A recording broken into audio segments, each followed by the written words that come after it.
Ia o te whaatalo whaatu le mai mua mai al tātou atu nuu le nei tū la le aso. Tai tonu o loo whapena o na o tau silafia le nei pol kalame o le Samoa malolo ina i vai aso tai tasi. O lea ua atu e whaawa watu le tātou pol kalame, talu mai le nā vai aso, ma whaawa wina i pea i vai aso tai tasi.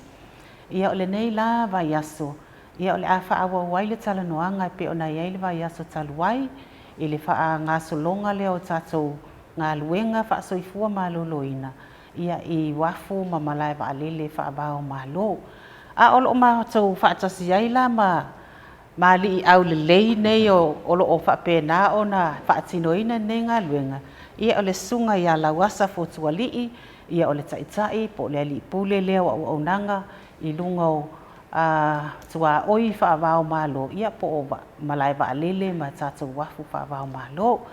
Ia o lo whapena fo'i o na suatu le sunga ia peni peni, ia o le ofisa sinia fo'i o le nei vaenga. Ia po au nanga fo'i wha soifua malolo ina. Ia i tātou wafu ma malai wa alele whaavao malo. Ia malo ali i soifua le tai au. Ato li peni pai late ali i o te ia li lo wa tulu sama vali mai peni pai late o va alele ali i le lua sama vali mai. Malo soifua.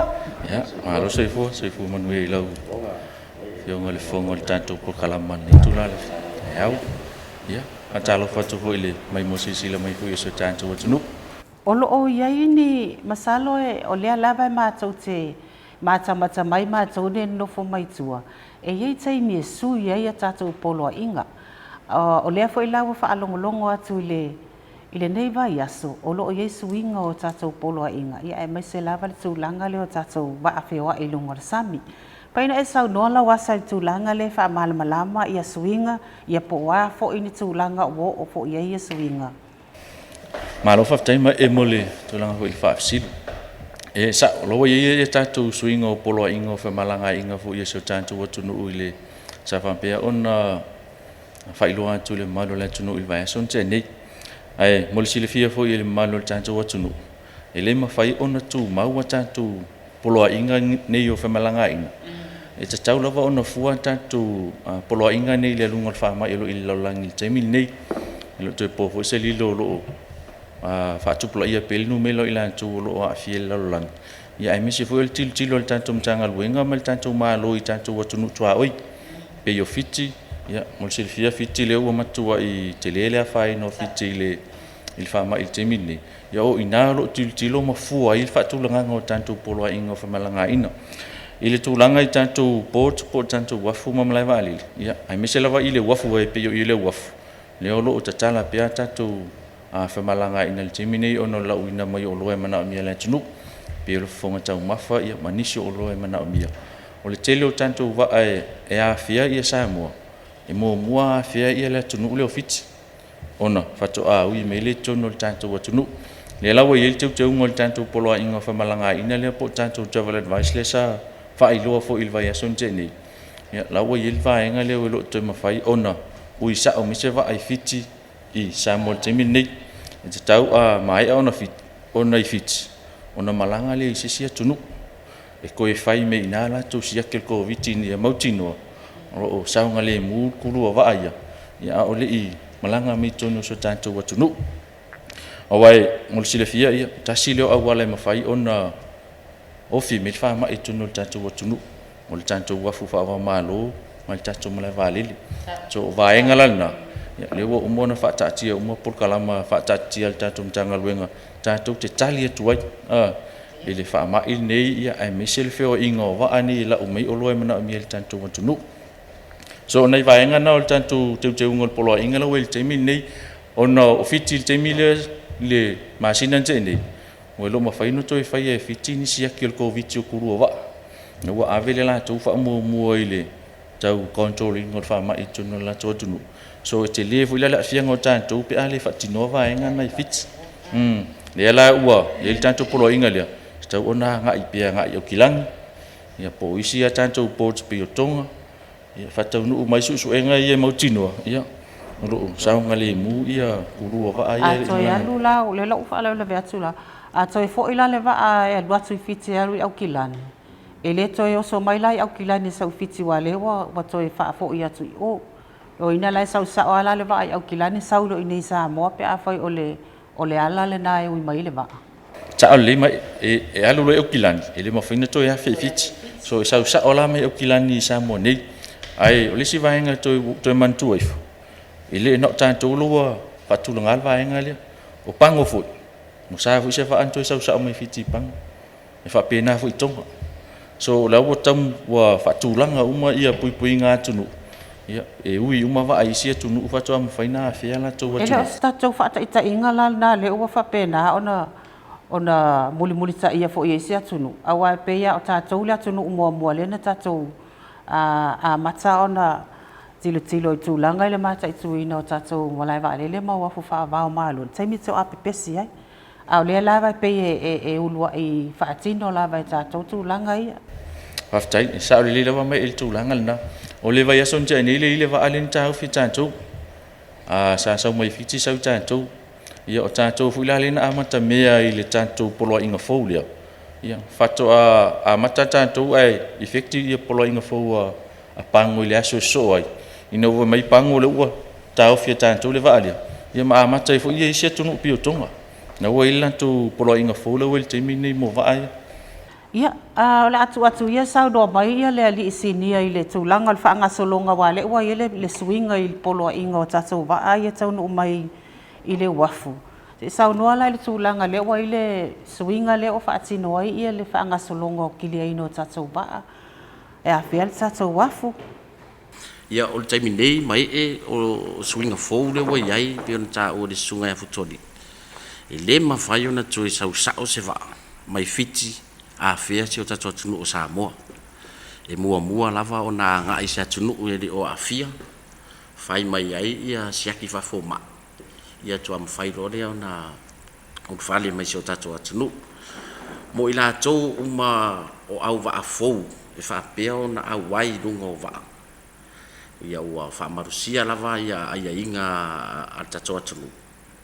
e tatau o na fai mo siaki fa foma mauti noa wa uma ona fai o lato tui pui de ngata idea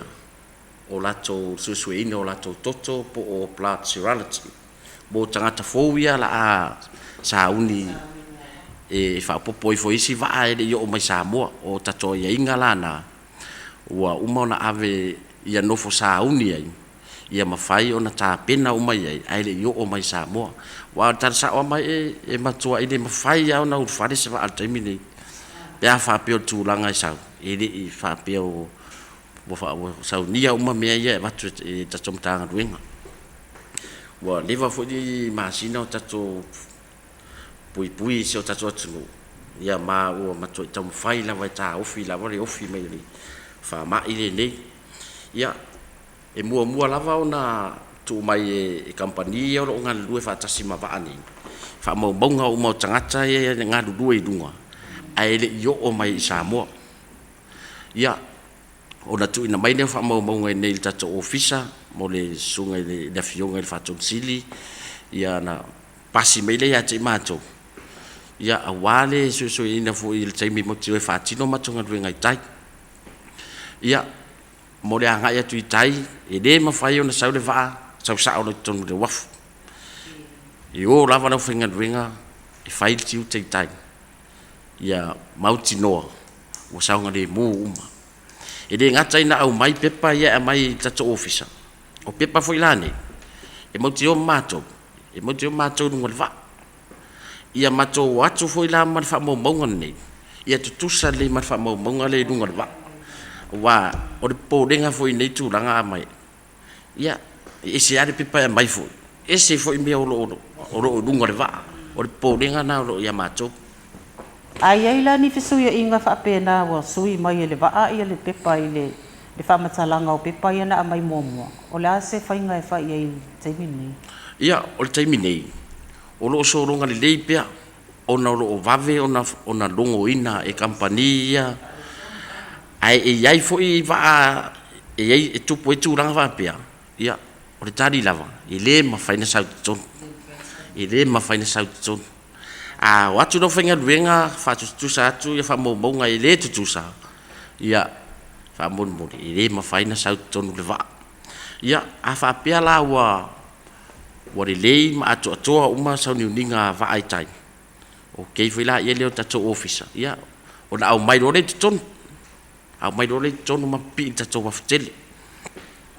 o le taimi nei ua matua'i lifi lava ia le puipuiga ua i le taimi nei le uafu mai ua matua'i mataʻitū lava vaega ese taimi e ofi mai le vaaitonu o i latou ma o lea la'asauni e o i luga e tā'ua Steve Doas ma e aga'i luga faatinoina le avesea Mayo County ua matua'i mataʻitū lava ia atoatoa uma ia laei puipuia mai ai fa'ama'i le taimi nei ia ma o taimi uma lava ia o lo iai lava le tatou ofisa ia manisi ofisa le malo pe o ofisa le leo ofisa le wafu ia o lo ngalu e fa'atasi wa lava le puipuiga o se tatou atunu pe o se talipu'u atu le laufio awa pe o le mena le va ate pe ko tau le o e tau ainga o no le tulaga na a ia e fai foi o tatou malai va lele ia o le wafu e sa o lau tala le ila was dei lo e fa tai mai sa o le lila va sa no ngal tulaga na o le vaenga na e ave lo fa malo mal fa tai fu ile au fenga luenga la tu lo to tele fa atino ni ngal wen o te lo time ia e tu uala tu ainga tu titi lo su fai tu la ile wafu male malai va ali ia ona ole nau ngala vai ni fa atino tu la ngalo ona ngal pupinga so tanto wan tu ina ia awani ma fai ona a fia tanto le fa ma ile ia e fa malo ele fenga luenga o te lo ni stemi fai me nei jam ia yo tu to ole au mo ako pa i fa fu lantu fale ile ina yo lantu ainga ona lava ole tau tua male tau tua tu no mal ngal lu fu ni pu inga so tanto wa tu wal ni fa ma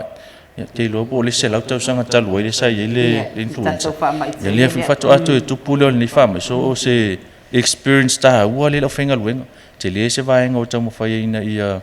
fa tino le tanto tau tua mal ngal luenga wa pu inga tanto wa tu no o te fifa popol va nga le sa no ipin tunga ya pin tulanga le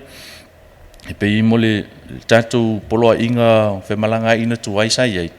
e tolu ava inga sa fa malosia i tatu kulu ova o le covid test o sia ke covid ya o le report el forma ina ya mo tino lo so i forma lo ina le ya fia ya mai so engol toto le plant serology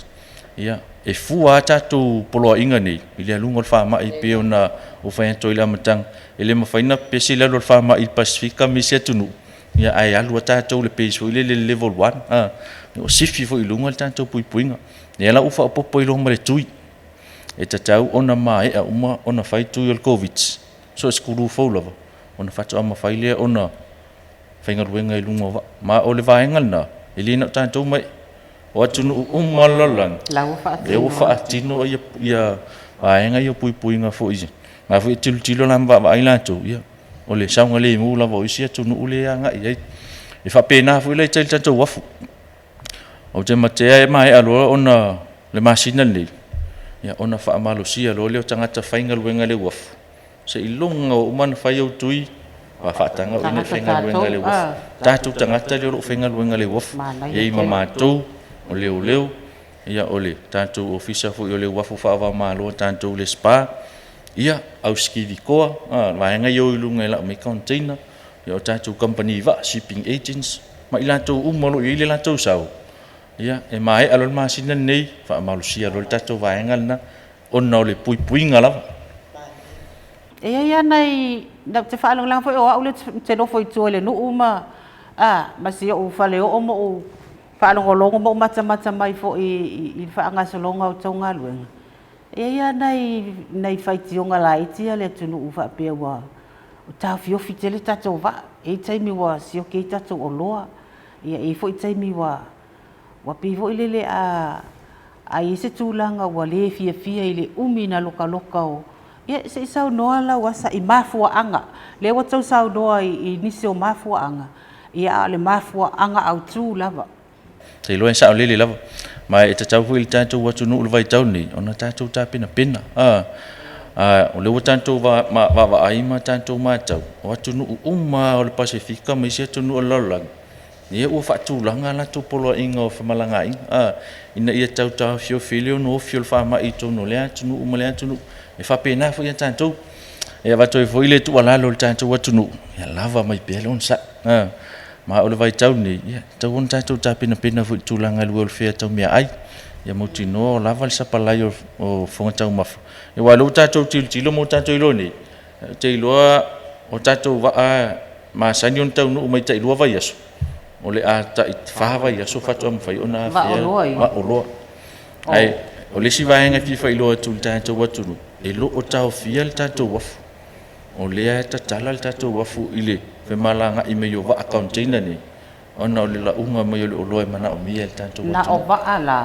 ma o loa ai le o tangata. ai lo tangata Ele o whaatanga ina tangata ina i malama le atu. O na iei fo isi o lo fia malanga mai ala tau tangata ai mesele va alea mai tutuila mal fia lo yatu a. Ia o lea lau wha malama o tau langa lea. Ale tangata langa vo ile lo le fewa i atu tangata i atu va ila tu containers ma. Mani ala tu wha moli lunga le wa. O lo i se tapu na mea pe. aftai o le tulanga nei o lo ngalue va lue il tatu mtanga lue nga mal pulenga fe wafu ia male mtanga lue nga fe o leo pe yo tatu ki partners na lo tatu ngalue il temil nei o le wafu ia ma wo se vano e nga e tuai o la fu sile fiele ma lo le atu no o lo nga e tu no le wafu fa mal sia la val fa yo le telefonga ya tu lo a fia tu no le tatu wafu e fa pena fu il tatu au fainga luenga o lo ngalu lue so se vai nga tu no le wafu o fa mal sia vai nga na o le tulanga fu i tatu container sia la umai ia o lo ngalu e fu lim tanga luenga lo fiso fatu anga vai nga le quarantine o lo fanga uma ia ka tatu container vai la te mia sa wele o lo le container la lo male va ngal sawa o mai lo li fanga lo inga tatu tanga luenga le lo official quarantine official fatu anga ia fa vai la au disinfect uma ia mo tino ia o lo sa ngale mu uma vai nga ia Alo, o whaafita auli. Wale pēn sau no se sio. Ele se whaafita auli o le au nanga. Ele se whaafita auli tu langa ne o leo foina tu tau soifua i le luas fufai tu la pe amana o mia. Ai ni se whaafita auli e se mai ai ele whaatinonga o tu ngā ruenga i lunga o wafu. E ni se whaafita auli tu langa o lo wha pēna ona wha ngā solo ai. Ia, whaatai lawa mai e mo whaafisiri. Ia, e pe lawa o whaafitauli lawa o whiangai mātou taimi nei. O swinga leo le tāku. Pe o se tasina o whaafitauli sili. Ona mātou a whia e o le swinga le tau. I le tūranga leo e le timunga. Lolo wā. Ma le lolo wā. Ia ma le tua i sou wā sa. O mātou e mo te filosofi le dunga le waa. So se keme ma ki kino kwa le sami mo sou ia. E ale kala le waa. Kwa fi ai ale sami me le wā. Wa malie wa mo ia fi ai uma lano a. Wa mo kwa ai o ka faa longo ku keminga. Ko yo ka rifia pa o ai datu. Ia e le ma fai ngo ka pa o. Ngare ka ki fa ko ko e ri. O pui puinga o la ku o le menge yo. Ia e pio o nai fa fita uli na ia wan ngal wenga nei ele e fa nga pe fa mai e e numa pe o nei ni si o ata sa mata fo ila tunu ia o matou terminei e lua an pongi o foi an matou tim le vai aso mana ia o le an pongi na sulu ia o nafi foi ia mata ia o las foraili ia a mata mai lava sfulu le po tala ile o uti o le aso lulu ma le as foraili talo mai lava na mata nei fa mai e pe o le mato fa muenga benga sili le o mato fa ngaina mo te tali to fa mai nei o le anpongi nei tu watu le tua mo onga ma na no ta inga o lo mato nofo mato puinga la vo le tunu au nei sao mai fa mai nei ia le ngata le watu lungo le va o api fai mai e tau ai mai lar e FPA tu ai lunga le au finga lunga e leo se me fringa ofi a sila ye a pe ala ai pa o se le api fai o po lenga na o lo winga le ba le va le fa le pa usa o me pa usa o la vai dalo mo se ma ye pe se un po lu mi se fa ya o te le tai no pala ai pu te fefe mai tau sa o tu la o no le te do o lo sila mai ya fonga de o le ngadwenga sili ni ta o le ufo tu ia o matu tangata fata wa ia e ui lava ina faigata ia ai le isi mea faigofia faafitauli foi lo lagani ia na o le atua lava e tali mo tatou ia e loe fa'aupoopo atu mai i le vaega le ua saunoa foi le suga ia pini sa talitalanoa ma matu fo'i tulaga i le i risk health hazards alau en talo faigaluega ua o nei galuega ia e a'afia le soifua i le ma'imau le e a'afia i le ma'imau le soifua e le taumate lena tulaga aua o le fa'atinoga galuega fai lava sina faigata ia pei o le vaega na saunoa atu ai peni i le tulaga foi le i anapogi na amata le galuega ma le fa'ama'i nei matou te iloa matou ni tagata fataua'a i le lava lo matou tomai i le lava la to'atoa i le lava fo'i tatou resources o lo'o ia tatou e pei o atu te tele o lalolagi New Zealand America tele le tamaoaiga tele le resources ai o lae o lo'o sao lava le fa'ama'i tonu atu nu'una ia i matou ia sa amata sa pio ni sauno le sunga ia pit ia e fai matou anapogi na amata tasi le aso aluai o matou vavai atu o malosi lagoa sa o le fa'ama'i tele tulaga fa'apena o le popolega sa ia matou o matou ua tagata e muamua a'afia le fa'ama'i le mai to'afia se tofaigaluga le taimile e to'avalu lava le o la la sau sisile e lava pe ia i lo'o taitaina lava o le vaega na le ua amatou le tatou talosaga foi ma tatou structure lena avetai le official le pisasi ina ia toe silasila alofa ane ia i lo'o taitaina lava le faigaluega nei le fa'atinoa tatou galuega nei mo le puipuiga le atunuu ia a ona i vaega na ia e tele fo'i ia ina talanoa mai nei tamalau faigaluega ia mai mau pe ana silafia i le lautelo le atunuu ae mese o tagata faia fai'uga fai ina ia silasila i fosi tulaga foi le mo se tau'i ai hese talau en suai a'afia i to'iga galuega ia ia tatou tele iloa mea tutupu ia o le a'upega pe ona saunua le susuga ia peni ia o le tatalo ma le anapogi o le talitā lena lea o lo'o fa'atino e le ʻaufaigaluega i vai e so'uma vai so'uma e fa'afetai ai fo'i nei āiga ua o le mea muni ai mai e lo'o misi le tatalo ana i āiga o nai fa'afeagaiga fo'i fata faitaulaga pe ona e saunoa ai e maise o le atunuu atoa e fa'afetai ai le talosaga molia ia ma tapuaiga o faiva fo'i o lo'o galua i le tatou ʻaufaigaluega ia lea matou te lagona ai le mafanafana i vaega uma nei ia ona o le tatalo ma le taputapua'i ai le tatou atunuu ia talo le ua tau fa'ai'ui'i atu le tatou pokalame lenei vaiaso ae pe ona tou fa'afoga mai Samoa ia a tou fia'au ai le anapogi a matou le la'u anapogi atu ai ma'u le anapogi a tatou ali'i ia o lo'o faigaluega i luga o afu fa'avao malo